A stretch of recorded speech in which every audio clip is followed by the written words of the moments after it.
Ever since 2020, Atlus has slowly brought its library to other platforms, starting with Persona 4 Golden Remaster. Kicking off the trend of Atlus not keeping secrets, Persona 4 Golden's remaster was great. The character models were crazy sharp. Seeing the game run at 120 FPS didn't look real. The text looked great, we had a few graphic settings, the audio sounded fine, backgrounds looked good, and the game cost $20. There were a few minor performance and technical issues that were smoothed out over time though. While Atlus has done countless re-releases in the past, this was one of their first remasters, and they certainly set the bar high. When it comes to remasters of games, they should be easy, right? Unlock the frame rate, upscale some textures, implement some quality of life changes, update the lighting, and so on. With that said, game development is complicated. Losing the source code, assets, copyright issues, the original staff might be gone, or the game being developed on a proprietary engine may make developing remasters a nightmare. Despite these challenges, Persona 4 Golden was a great remaster, and a month later, Shin Megami Tensei III Nocturne Remaster was announced during a Nintendo Direct. Before the remaster dropped, people were excited to finally play a mainline game. Persona 5 introduced millions of new fans to Atlus. These demons look similar, and it was a great way to preserve the past. It also doesn't help that many of the best SMT games are trapped on Nintendo's aging hardware. The Nocturne Remaster garnered a lot of hype, and many were confident in Atlus's ability after P4 Golden's remaster, but what we got was disappointing to say the least. Shin Megami Tensei III Nocturne Remaster released with compressed audio, it was locked to 30 FPS, initially didn't launch with manual skill inheritance, the lighting was off, had performance problems on the Switch, Dante was DLC, there were little to no PC graphics options, and the game launched for $50.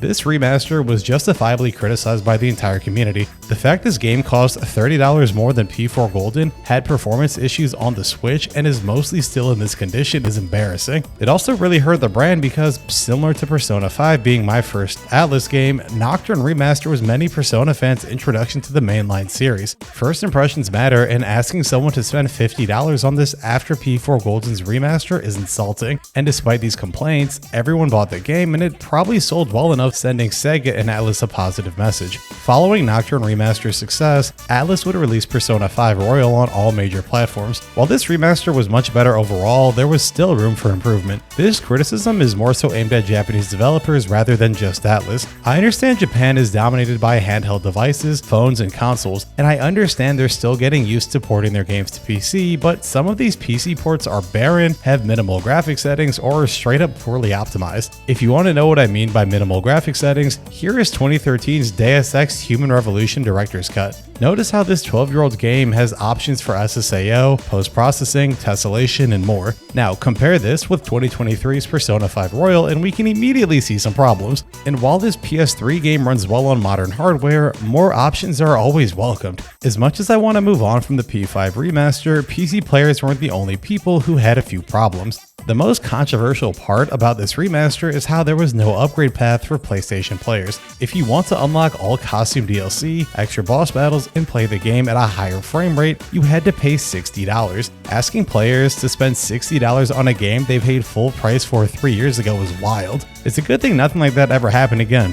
Right, Atlus? The next game to get the remaster treatment was Persona 3 Portable. This remaster felt like Persona 4 Golden and Nocturne Remaster had a baby. While the character portraits look sharp, the frame rate was unlocked, minor quality life changes were added, and we have an accessible classic version of P3 to play. Don't forget, it shares some of Nocturne's DNA. This remaster was criticized for having compressed audio, abysmal audio mixing, the in-engine character models look rough, the upscale backgrounds look like this, manual skill inheritance wasn't added to the Demon Fusion, quality of life changes from P4 Golden were missing, and the game's performance was overall rough. The game will perform fine on most systems, but the fact I can play P5 Royal at max settings with 200% resolution scaling at a locked 120 FPS and I can't with Persona 3 Portable Remaster tells you something is seriously off here. Don't worry though, this game is only $20, so we shouldn't complain.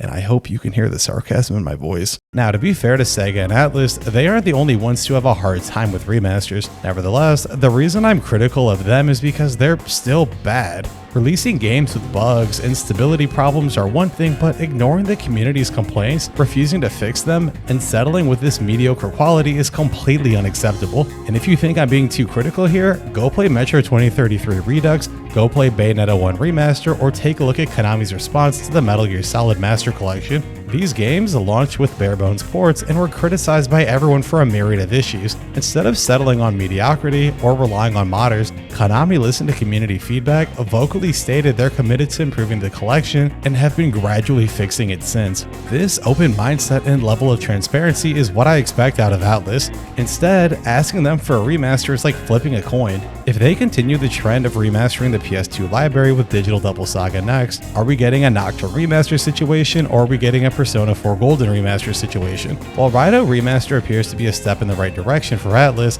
let's not forget how mostly solid P4 Golden and the P5 Remaster are. Atlus are clearly capable of making good remasters, but who knows if the next remaster is more Nocturne adjacent. And unfortunately, something we don't have to speculate here is the future state of these remasters. The last thing I'll say on this topic, and what frustrates me the most, is the current state of these remasters. Even though everyone complained about Nocturne and P3 Portable's issues, all the updates since launch have been so marginal that I don't know if I can even call them updates. Yes, modders have fixed these games on PC, but the console version of these games, aka where most people play them, are in a rough spot. The fact that Nocturne still runs at 30 FPS and has compressed audio in 2025 is completely unacceptable. Now, before wrapping up this video, I want to be very clear. I don't hate Sega or Atlus. I may disagree with their business practices or prefer another approach, but I don't dislike them. The reason I'm making this video was to discuss the concerning trend and provide feedback. Yelling at developers or community managers on Twitter or shit-talking businesses is not a constructive form of criticism. If we want them to improve, we need to provide feedback. I'm a huge fan of Atlus and have even worked with them in the past. I'm critical of their releases because I want their games to be the best that they can be. I sincerely believe that Atlus makes the best JRPGs on the market, and I selfishly want newcomers to have the incredible first impression I had back in 2016, but who knows? Maybe things are finally turning around with the Raidou Remaster, which honestly looks more like a remake. Hopefully we can remember Raidou Remaster as Atlus's turning point, because the rest of their library deserves much more respect than it's currently given. Hey, thanks for making it to the end of the video, and I hope you enjoyed it. The state of these remasters have been pretty bad for a while, and I just haven't seen anybody really call out, well, everybody calls out how they're bad, but nobody calls out how they're still bad like 2 to 3 to 5 years later. So yeah, just wanted to make a quick video on that. Hopefully you guys enjoyed, and be sure to follow me on Twitch if you'd like to catch the show live. Shout out to all the domain dwellers for supporting my creative endeavors, and if you want to join this list of beautiful people, please consider supporting the channel with either like a Twitch sub or a YouTube channel membership, where you'll receive early video access, a special Discord role, access to my scripts and outlines, emotes, and more. So a few questions while I close out this video. So first and foremost, are you disappointed in Atlus's remasters as well? Am I being too critical? Am I being unreasonable? Am I holding them up to a different standard? Do you have any problems with their remasters? Do you like them? Are you satisfied? I'd love to talk about that more. And most importantly, which game would you like remastered next? But I'm gonna get out of here. Thanks again for watching. Feel free to join the Discord if you guys want to talk. Easiest place to contact me, and I will catch you in the next one.